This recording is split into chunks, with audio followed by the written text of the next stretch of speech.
Recently, I've been rereading Sartre's first monumental book, Being and Nothingness, which in essence is a description of how human life vibrates continuously and perpetually between the poles of being and non-being, inescapably so.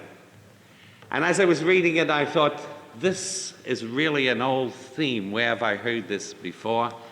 And then I thought back, well, this is actually the kind of quest which you find in one of the earliest Greek philosophers, Parmenides. In fact, in Heraclitus, 500 years before Christ. Thus, to indicate the nature of existentialism very briefly, one could do it in this way, by saying there are two sources from which philosophy and philosophic reflection have originated. The first is expressed by Aristotle, when he has this remark. He says, in ancient times, men looked at the heavens and experienced awe and marveled at what they saw, and they began to wonder and to ask questions. Now this beginning in awe and wonder, which asks questions about nature, leads eventually to the physical sciences. It interrogates nature as a realm of objects whose truth it seeks to disclose. Now, in this sense, we might say the task of philosophy came to be historically that of begetting all of the natural sciences. That was its function. You will remember that as late as mid-19th century in England, the various professorships in physics and chemistry were still called professorships in natural philosophy, because originally specialized natural sciences had come out of a certain branch of philosophy. All right, that is one impulse which leads to the creation of philosophy. I would call it the objectifying impulse. That impulse which seeks to objectify nature there as a realm of entities that can be scientifically and theoretically explored. But there is another and even older statement of where philosophy begins, where in the human situation, genuine philosophical puzzlement, which can be punishment too,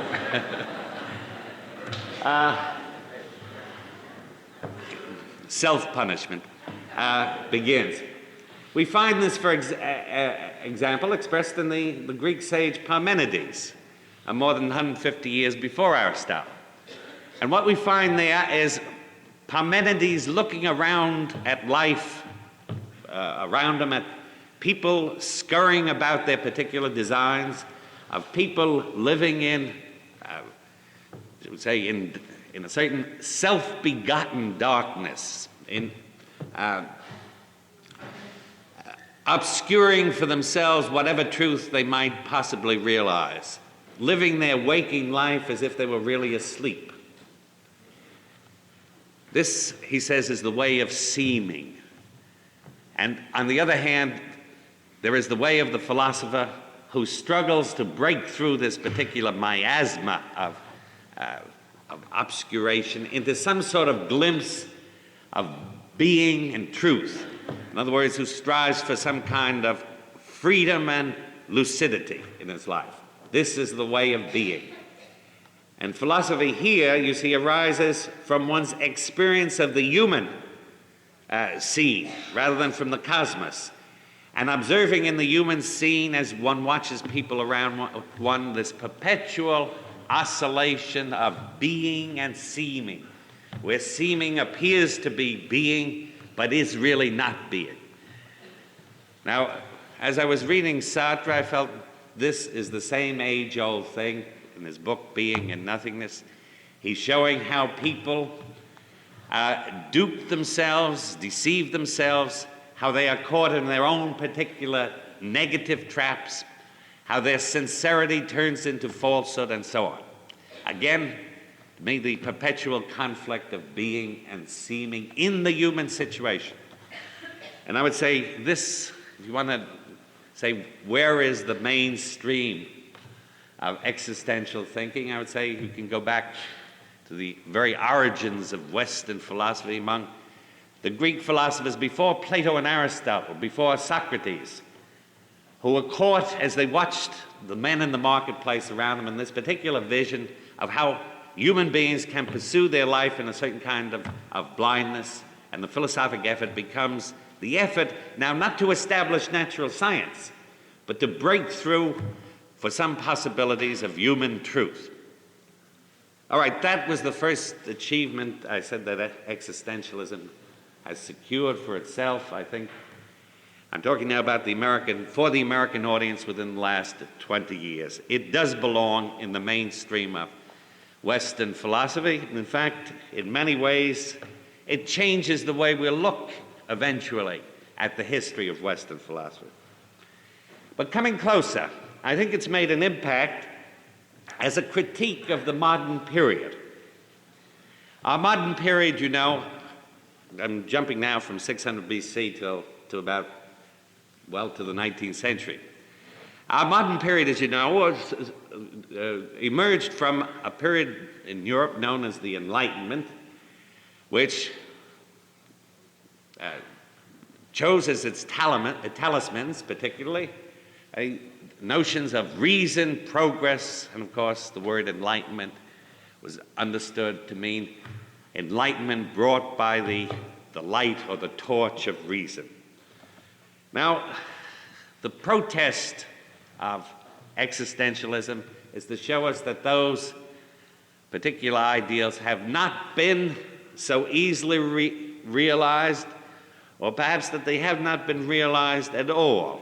In this sense, we might say the founder of modern existentialism in the 19th century, Danish philosopher Kierkegaard, protested in the name of the individual, mind you, against the attempt of another philosopher, Hegel, to include the individual in an absolutely totalitarian, rational system.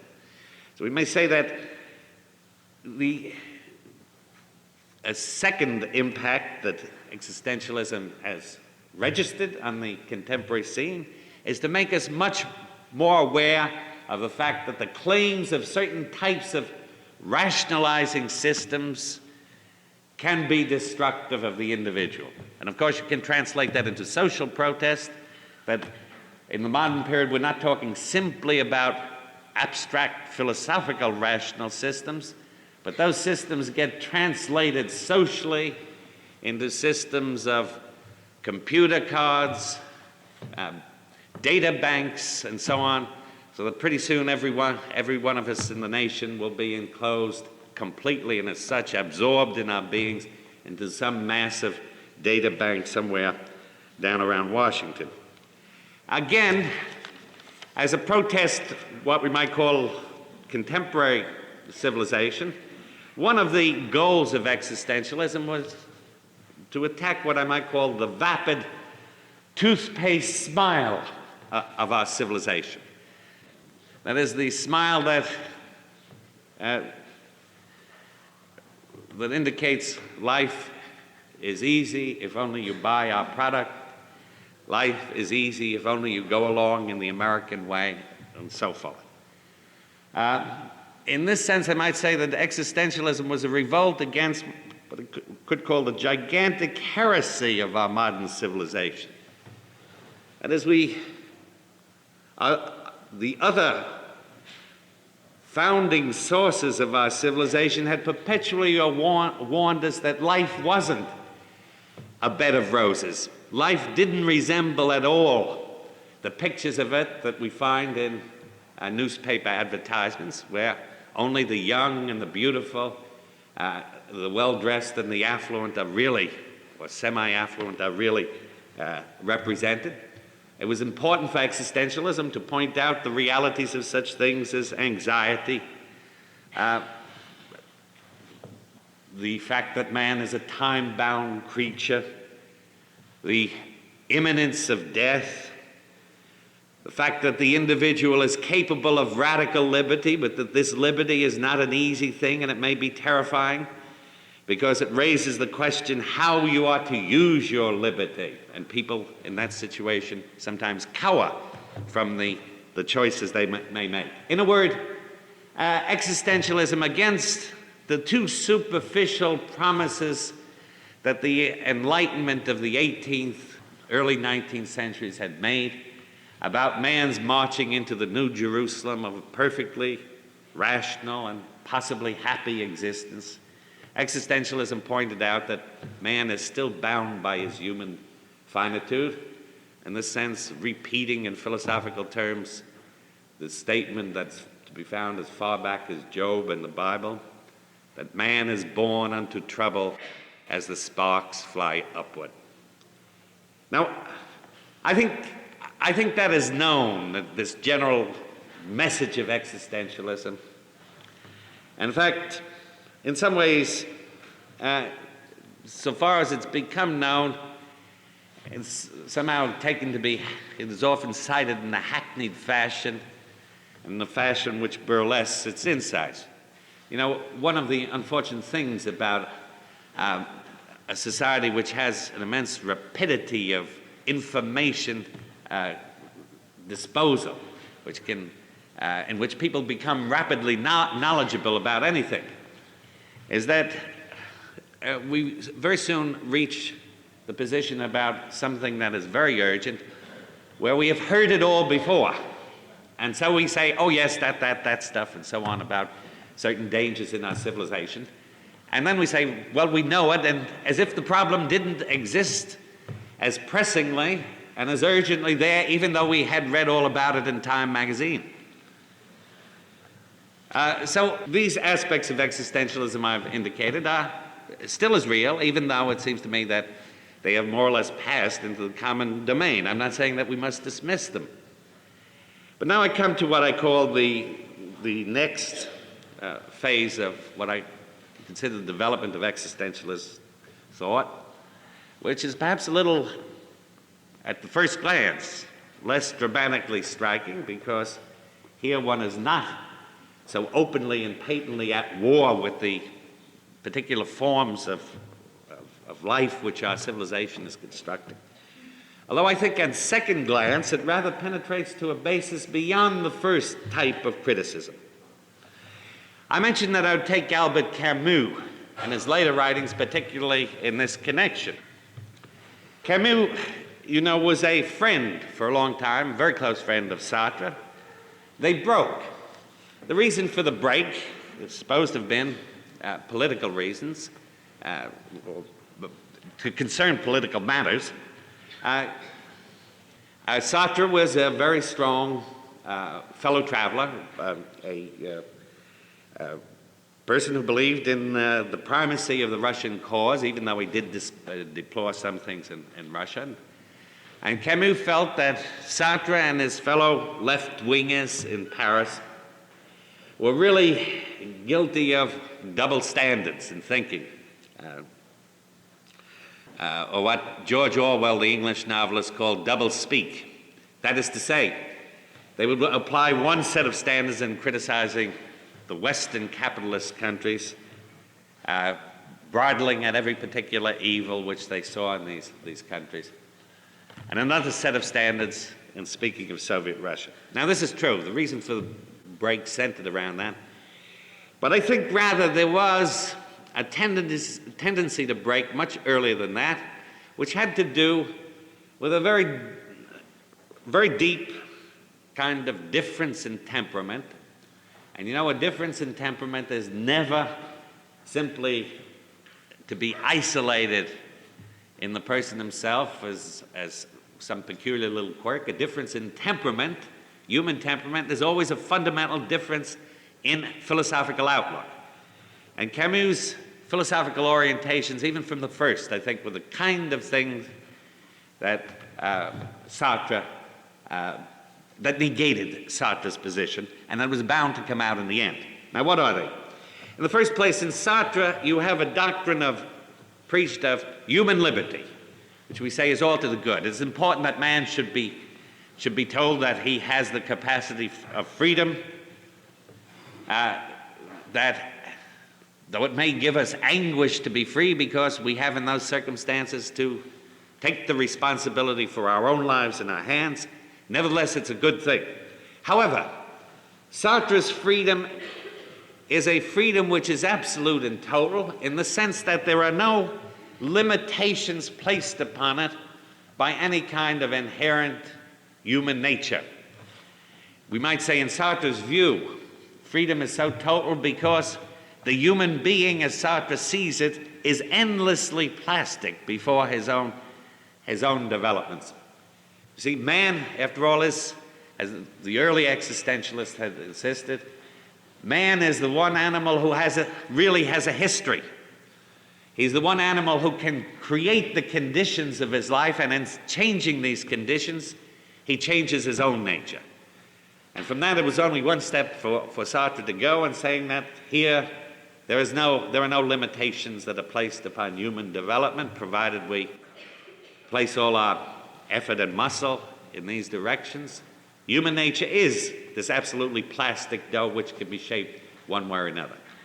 Now, Camus, much less a professional philosopher, but I think with sort of shrewder earthbound instincts, bridled at this, and he felt exactly this was the temptation which had accounted for so much of the extremities of destruction in modern history, as manifested, for example, in both the totalitarianisms of the right, the Nazis, and the totalitarianism of the left under Stalinist communism.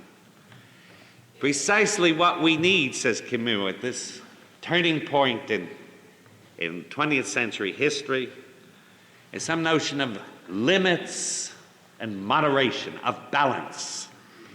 And in this connection, he recalls the example of the Greeks. For the Greeks, the idea of limit, balance, moderation was not, as these sound to us, dull, sort of platitudinous, middle-aged or old-age values, but for the Greek, they were the crowning summits of his values. You remember in the Greek myth, the battle between the giants, the Titans, and the Olympian gods. The Titans here represent the forces of brute strength, but without balance or harmony. And the Olympian gods, who are the bringers of light, represent rather energy, but energy bound and limited and existing in some harmony with itself. In other words, Camus is indicating a return to some sort of simpler, more central, more limited, more balanced view of human life. I might say in this case, Camus' point is illustrated in the kind of language that popularly passes today in our own country. Take the vogue of the word super-colossal. You see, colossal is not enough. After all, colossal has limits.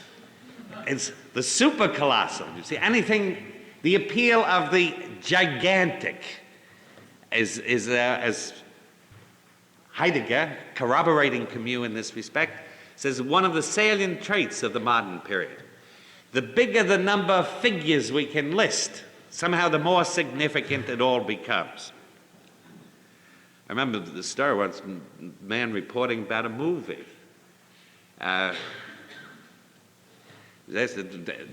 What'd you think of it? He says, well, it's great. It's super colossal. Super colossal. Why, it's good.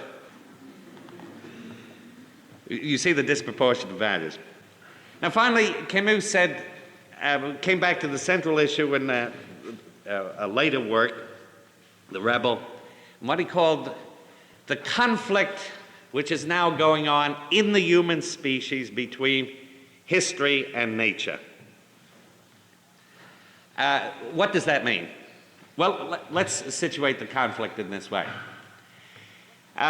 Once upon a time, there were what are called primitive civilizations, prehistorical situations. In them, man existed in the same perpetual round of existence. In fact, everything that was done in the civilization was an attempt, as it were, to secure the stability of that culture, rather. Excuse me. It's usually, these primitive cultures are not usually dignified as civilizations, although as I may suggest later, they may have had a better balance of life in some ways than our modern civilization. But in any case, to go back to my point, in these primitive cultures, every effort is made to prevent change and disintegration so long as one has an effective working balance there.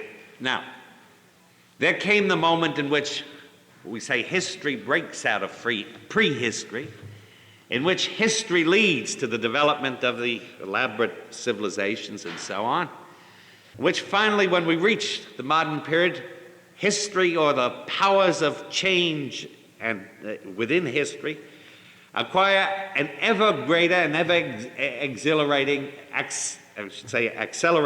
kind of charge. The rate of change in our civilization thus rises, as certain observers have said, in an exponential curve. That is a curve which continuously accelerates. A straight line moves here with a constant speed or velocity, but next accelerating curve gets faster and faster as it goes up. There's probably been more external change, at least in Western civilization, in the last century than the previous 3 centuries. Now, given Sartre's ideas of the endless plasticity of man before his powers to change his historical conditions, we have the fact that soon man will sort of build himself an air-conditioned nightmare in which to live. Man would become a creature so complex that he's the prisoner of his own steel and glass labyrinths of cities. And in Camus' view, he becomes incapable of relating himself anymore. This is a projection of where the present is going, Camus' ideas. He becomes incapable of relating himself to elemental things like the sea, the sand, the stars, or the cooling touch of a breeze and so forth. These simple elements of reality out of which man once built all of his art, and in terms of which he oriented his being toward nature as a whole. Thus, for example, Camus has an attack on modern art. In certain ways, we have on the threshold of losing art. We have exiled from art the notion of beauty itself.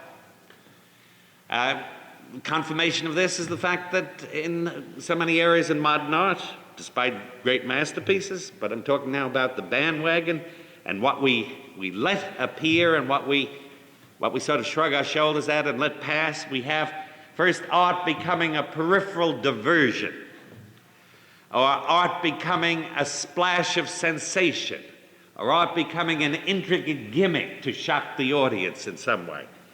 All of this because, in Camus' view, art which once expressed man's relation to the primal, the immemorial, the fundamental things, simple things in life, ceases to be available for a people who have been torn out of nature and gobbled up by their own human history.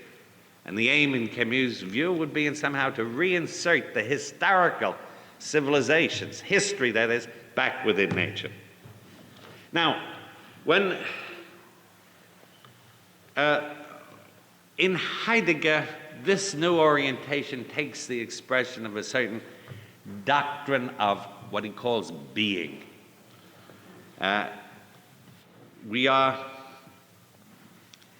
as more important in Heidegger's view than all of our technological progress, important as that may be, or our problems and progress in rearranging our social environment.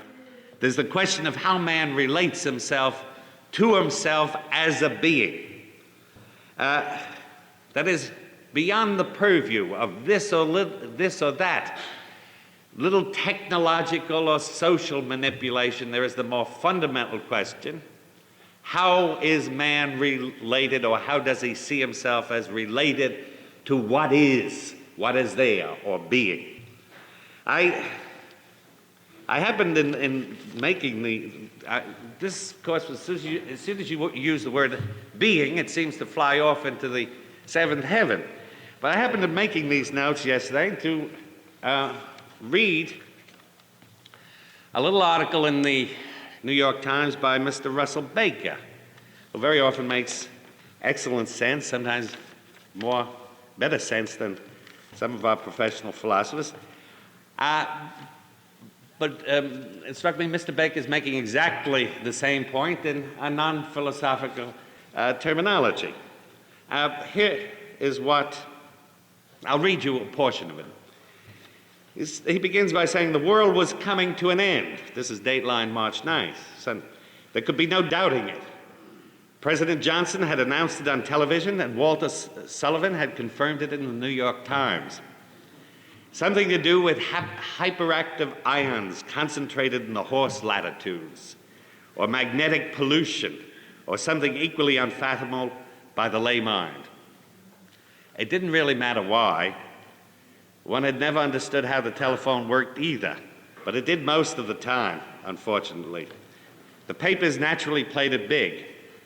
Natural catastrophe due at 10:17 a.m. tomorrow, said the headlines.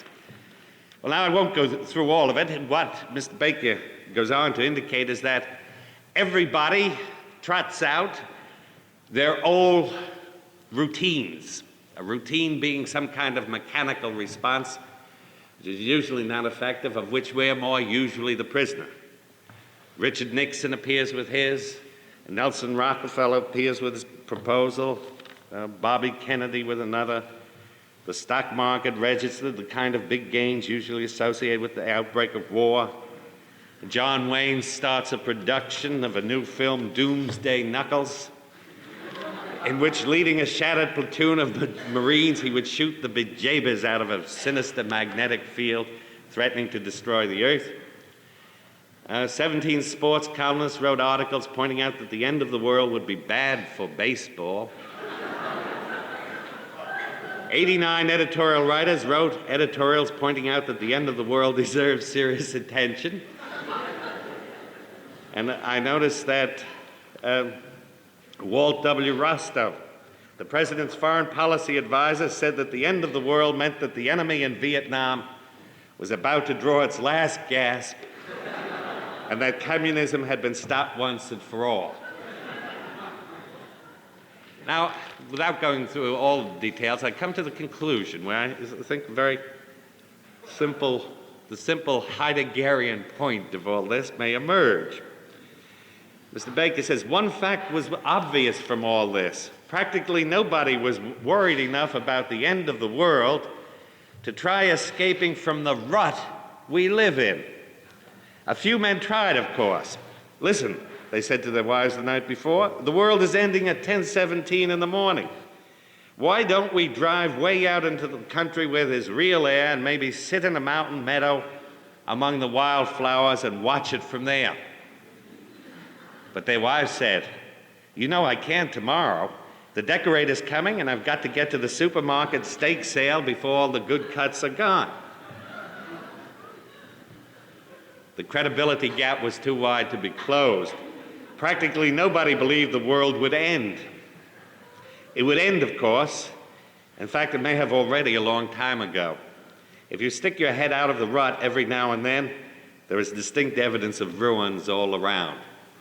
Well, he's rather sour mood there, as you can see at the end. But the point is, sour or not, whether he records the truth. I should like to call your attention to this business about, well, since it's coming to an end, why don't we drive way out into the country where there's real air and maybe sit in the mountain meadow among the wildflowers and watch it from there?